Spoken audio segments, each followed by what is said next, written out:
If you're sick and tired of failing x-ray tests, this video is going to show you how to weld 2G and put a 90-degree pipe bend together.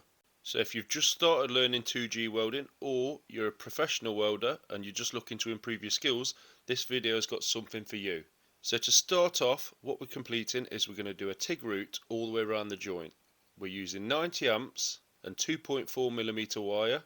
Our sole purpose of this run is to ensure that we get a nice consistent route all the way around the joint. Now come to the end of our run. Always ensure that you go about 1/4 of an inch over your starting run. So where you started, always ensure that you go that slight bit over so that you penetrate through and join them materials together. I always find that that's generally where the most errors occur, and that's when you have to start grinding back into your previous route and making repairs, which nobody likes doing. And as welders, we're very modest. We do not become peacocks when we start passing weld tests.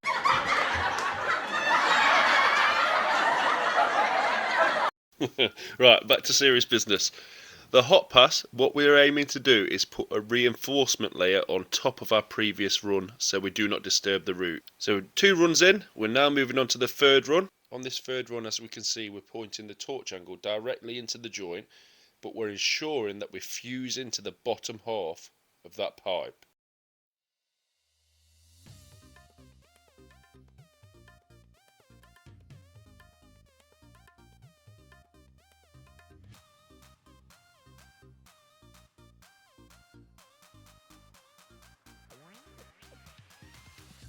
So, 2nd run, slightly different. We're going to put a 15-degree tilt angle on, and what we're looking to do is fuse into the top part of the plate, whilst also covering half of the previous run. So this is known as the flushing run, and if done correctly, it should be level throughout. TIG welding complete. We are now going to show you how to finish this off. So we're using 70-18 low hydrogen rods. And because we've made our flushing run correct, we can see a nice little guideline all the way around the joint, which is the bottom edge to put our first run on.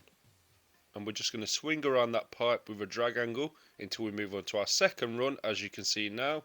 And what we're looking to do here is sit halfway on the previous run, still at our 45-degree drag angle, maintaining a nice close consistent arc. So if you're enjoying these videos, don't forget to give us a thumbs up please guys, it really helps the channel out and get us out there for the YouTube algorithm. And if you fancy trying something a bit more challenging, the video you can see on the screen now is going to help you develop your skills further. And if there's a particular weld you want us to show on this channel, let us know in the comments down below. But we're now coming to the end of this joint now, so there's only one thing to do: remove slag and wire brush finish. Thank you all for watching, and I hope this video has helped you out. We'll see you in the next one.